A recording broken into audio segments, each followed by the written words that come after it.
ದಾಂಡೇಲಿಯ ಗಾಂಧಿನಗರದ ಶ್ರೀ ವಿಘ್ನೇಶ್ವರ ಮಾರುತಿ ದೇವಸ್ಥಾನದಲ್ಲಿ ಅಯೋಧ್ಯೆಯ ಶ್ರೀರಾಮ ಮಂದಿರದ ಉದ್ಘಾಟನೆಯ ನಿಮಿತ್ತ ವಿಶೇಷ ಪೂಜಾ ಕಾರ್ಯಕ್ರಮ. ದಾಂಡೇಲಿಯ ಗಾಂಧಿನಗರದ ಶ್ರೀ ವಿಘ್ನೇಶ್ವರ ಮಾರುತಿ ದೇವಸ್ಥಾನದಲ್ಲಿ ಅಯೋಧ್ಯೆಯಲ್ಲಿ ಶ್ರೀರಾಮನ ಪ್ರಾಣ ಪ್ರತಿಷ್ಠಾಪನೆಯ ನಿಮಿತ್ತವಾಗಿ ವಿಶೇಷ ಪೂಜಾ ಕಾರ್ಯಕ್ರಮವನ್ನು ಇಂದು ಸೋಮವಾರ ಹಮ್ಮಿಕೊಳ್ಳಲಾಗಿತ್ತು. ದೇವಸ್ಥಾನದ ಪ್ರಧಾನ ಅರ್ಚಕರಾದ ಚೇತನ್ ಭಟ್ ಅವರ ಪೌರೋಹಿತ್ಯದಲ್ಲಿ ಹೋಮ ಹವನ ಸೇರಿದಂತೆ ಇನ್ನಿತರ ಪೂಜಾ ಕಾರ್ಯಕ್ರಮಗಳನ್ನು ಹಮ್ಮಿಕೊಳ್ಳಲಾಗಿತ್ತು. ಮಧ್ಯಾಹ್ನ ಶ್ರೀ ಸ್ವಾಮಿಯ ಅನ್ನಪ್ರಸಾದ ವಿತರಣೆ ಕಾರ್ಯಕ್ರಮವನ್ನು ಏರ್ಪಡಿಸಲಾಗಿದೆ.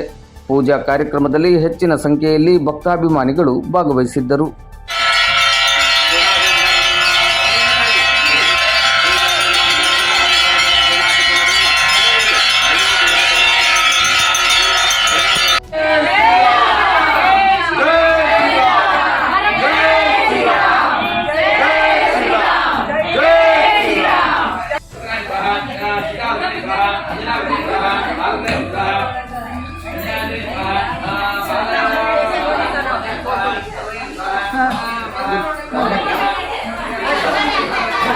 ಎಷ್ಟು ಜನರಿಗೆ ಅಡಿಗೆ ಮಾಡ್ತಾ ಇದ್ದೀರಿ ಇವತ್ತು?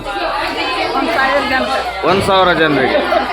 ಕೇವಲ ಹೆಣ್ಮಕ್ಳೇ ಸೇರಿ? ಹೆಣ್ಮಕ್ಳು ಮಾಡೋದೆಲ್ಲ ನಾವು ಅಡಿಗೆ. ಎಂತ ದೊಡ್ಡ ದೊಡ್ಡ ಅಡಿಗೆನೂ ನಾವು ಮಾಡ್ತೀವಿ. ಇಷ್ಟು ದಿನ ಮನೆಯಲ್ಲಿ ಅಷ್ಟೇ ಅಡಿಗೆ ಮಾಡ್ತಿದ್ರಿ, ಇವತ್ತು ಸಾರ್ವಜನಿಕವಾಗಿ ಕೂಡ ಅಡಿಗೆ ಮಾಡ್ಲಿಕ್ಕೆ ಬಂದಿದ್ದೀರಿ. ಎಷ್ಟು ಜನ ಕೆಲಸ ಮಾಡ್ತಿದ್ದೀರಿ? ಈಗ 25 ಹೆಣ್ಮಕ್ಳು. ಏನೆಲ್ಲ ಅಡಿಗೆಯಲ್ಲಿ ಏನೆಲ್ಲ ಇದೆ ಇವತ್ತು ಮಧ್ಯಾಹ್ನಕ್ಕೆ? ಪಾಯಸ ಐತಿ, ಅನ್ನ ಸಾರು ಐತಿ, ಹಪ್ಪಳ ಐತಿ, ಭಾಜಿ ಐತಿ, 3-4 ಥರ ಪಲ್ಯ ಐತಿ, ಉಪ್ಪಿನಕಾಯಿ ಐತಿ, ಮಿರ್ಚಿ ಬಜ್ಜಿ ಇದೆ. ಹೌದೌದು, ಅದೂ ಐತಿ. ಗಾಂಧಿನಗರದ ಶ್ರೀ ವಿಘ್ನೇಶ್ವರ ಮಾರುತಿ ದೇವಸ್ಥಾನದಲ್ಲಿ ಈ ಬಾರಿ ಶ್ರೀರಾಮನ ಪ್ರಾಣ ಪ್ರತಿಷ್ಠಾಪನೆಯ ಹಿನ್ನೆಲೆಯಲ್ಲಿ ವಿಶೇಷವಾಗಿ ಅನ್ನಪ್ರಸಾದ ವಿತರಣೆ ಕಾರ್ಯಕ್ರಮ ನಡೆಯಲಿಕ್ಕಿದೆ.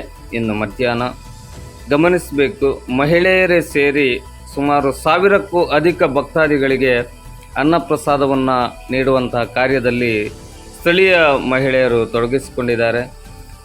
ಮಹಾದೇವಿ ಪಾಟೀಲ್ ಅವರ ನೇತೃತ್ವದಲ್ಲಿ ಒಂಥರ ಒನಕೆ ಓಬವ್ವ ಕಿತ್ತೂರು ಚೆನ್ನಮ್ಮ ಮಾದರಿಯ ಮಹಾದೇವಿ ಪಾಟೀಲ್ ಅವರ ಸಾರಥ್ಯದಲ್ಲಿ. ಏನು ವಿಶೇಷ ಮಂಜುನಾಥ್ ಪಾಟೀಲ್ ಅವರೇ? ಈ ಜೊತೆ ನಮ್ಮದು ರಾಮದ ದೇವಸ್ಥಾನ ಉದ್ಘಾಟನೆ ಆಗ್ತಾ ಇದೆ. ದೇವಸ್ಥಾನದ ಉದ್ಘಾಟನೆ ನಿಮಿತ್ತವಾಗಿ ಇಲ್ಲಿ ನಮ್ಮ ಮಾರುತಿ ಗಣಪತಿ ದೇವಸ್ಥಾನದಲ್ಲಿ ಹೋಮ ಹಾಗೂ ಅನ್ನಪ್ರಸಾದದ ಕಾರ್ಯಕ್ರಮ ನಡೀತಾ ಇದೆ. ಆ ಅನ್ನ ಸಂತರ್ಪಣೆ ಕಾರ್ಯಕ್ರಮಕ್ಕೆ ನಮ್ಮ ವಿಘ್ನೇಶ್ವರ ಮಾರುತಿ ದೇವಸ್ಥಾನದ ಮಹಿಳಾ ಕಮಿಟಿಯವರು ಕೂಡ ಇದರ ಜವಾಬ್ದಾರಿಯನ್ನು ತಗೊಂಡು ತಾವೇ ಸ್ವತಃ ನಿಂತು ಎಲ್ಲ ಅಡುಗೆ ಕಾರ್ಯಕ್ರಮವನ್ನು ಮಾಡ್ತಾಯಿದ್ದಾರೆ. ಪ್ರತಿ ಬಾರಿಯೂ ಇಲ್ಲಿಯ ವಾರ್ಷಿಕೋತ್ಸವ ಸಂದರ್ಭದಲ್ಲಿ ನಿಮ್ಮ ನೇತೃತ್ವದಲ್ಲಿ ಸಾರ್ವಜನಿಕ ಅನ್ನ ಸಂತರ್ಪಣೆ ವಿತರಣೆ ಆಗ್ತಾ ಇತ್ತು. ನೀವು ವಿಶೇಷವಾಗಿ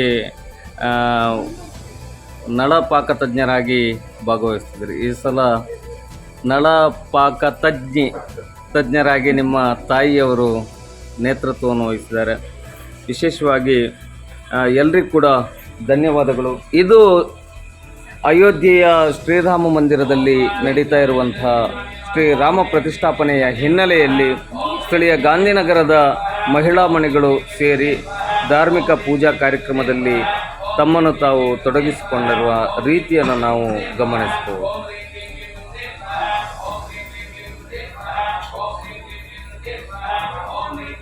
ಪ್ರಾರ್ಥನೆ ಮಾಡ್ಕೊಳ್ಳಿ. ಇವತ್ತಿನ ಏನಂದ್ರೆ ಒಂದು ಹಿಂದೂ ಧರ್ಮದಲ್ಲಿ ಒಂದು ಎಷ್ಟೋ ವರ್ಷದಿಂದ ಒಂದು ರಾಮನ ಪ್ರತಿಷ್ಠೆ ಆಗ್ಬೇಕಂತ ಅಯೋಧ್ಯೆಯಲ್ಲಿ ಆಗ್ಬೇಕಂತ ಎಲ್ಲರೂ ನಮ್ಗೆ ಅಲ್ಲಿ ಹೋಗ್ಲಿಕ್ಕೆ ಆಗ್ತಾ ಇಲ್ಲ. ಅದ್ರ ರೀತಿಯಿಂದ ಏನ್ ಹೇಳಿದಾರೆ ಅಂದ್ರೆ ಇವತ್ತಿನ ದಿನ ನಮ್ಮ ದೇವಸ್ಥಾನದಲ್ಲಿ ಒಂದು ಹೋಮ ಹವನ ಮಾಡಿದ್ರೆ ರಾಮ ಅಲ್ಲಿ ಪ್ರತ್ಯಕ್ಷನಾಗ್ತಾನಂತೆ. ಅದ್ರ ರೀತಿಯಿಂದ ಇವತ್ತಿನ ದಿನ ಒಂದು ಧನ್ವಂತರಿ ಹವನ, ಅದ್ರ ರೀತಿಯಿಂದ ರಾಮ ಬೀಜಾಕ್ಷರ ಅಂದ್ರೆ ಏನು ಸಹಸ್ರ ಕರ್ಮಾದ್ಯೋಕ್ಷ, ಅದ್ರ ರೀತಿಯಿಂದ ಹನುಮಾನ್ ಮಂತ್ರದಿಂದ ಇವತ್ತಿನ ದಿನ ಅಕ್ಷರ ಪೂಜೆನ ಮಾಡ್ತಾ ಇದ್ದೀವಿ. ಅದ್ರ ರೀತಿಯಿಂದ ವಿಶೇಷವಾಗಿ ಪ್ರಾರ್ಥನೆ ಮಾಡ್ಕೊಳ್ಳಿ. ಇದರಿಂದ ಸಹಕುಟುಂಬ ಕುಟುಂಬ ಸಮೇತ ಬಂದು ಇವತ್ತಿನ ಒಂದು ಪೂಜೆ ಮಾಡಬೇಕು, ಅನ್ನಪ್ರಸಾದ ಮಾಡಬೇಕಂತ ಇವತ್ತಿನ ಗಾಂಧಿನಗರ ಜನತೆ, ಸಮಸ್ತ ದಾಂಡೇಲಿ ಜನತೆ ಸಮೇತ ಬಂದು ಇವತ್ತಿನ ಪೂಜೆ ಪುರಸ್ಕಾರ ಮಾಡ್ತಾ ಇದ್ದಾರೆ. ಅದರಿಂದ ಇವತ್ತಿನ ರಾಮ ಮಂದಿರ 500 ವರ್ಷದ ಕಾಲದಿಂದ ಇವತ್ತು ಈ ಶರೀರ 2024ರಲ್ಲಿ ಇವತ್ತು ಅಯೋಧ್ಯೆಯಲ್ಲಿ ರಾಮ ಕೊಡ್ತಾ ಇದ್ದಾನೆ. ಅದರಿಂದ ಇವತ್ತು ಪ್ರಾರ್ಥನೆ ಮಾಡ್ಕೊಳ್ಳಿ. ಇವತ್ತಿನ ರಾಮ ಎಲ್ಲೇ ಒಂದು ಹೆಸರು ಹೇಳ್ಕೊಳ್ಳೆ, ಹನುಮಾನ್ ಹೆಸರು ಕೊಳ್ಳೆ, ರಾಮನ ಹೆಸರು ಕೊಳ್ಳೆ, ಹೆಂಗ್ ನಮ್ ಕಷ್ಟ ಕಾರ್ಪಣ್ಯ ದೂರ ಆಗುತ್ತೆ. ಅದರಿಂದ ಇಡೀ ಜಗತ್ತಿನ ಕಷ್ಟ ಕಾರ್ಪಣ್ಯ ದೂರ ಆಗಿ ಒಂದು ಉತ್ತರತ್ತು ಅಭಿವೃದ್ಧಿ ಮಾಡಿಕೊಡ್ಬೇಕು.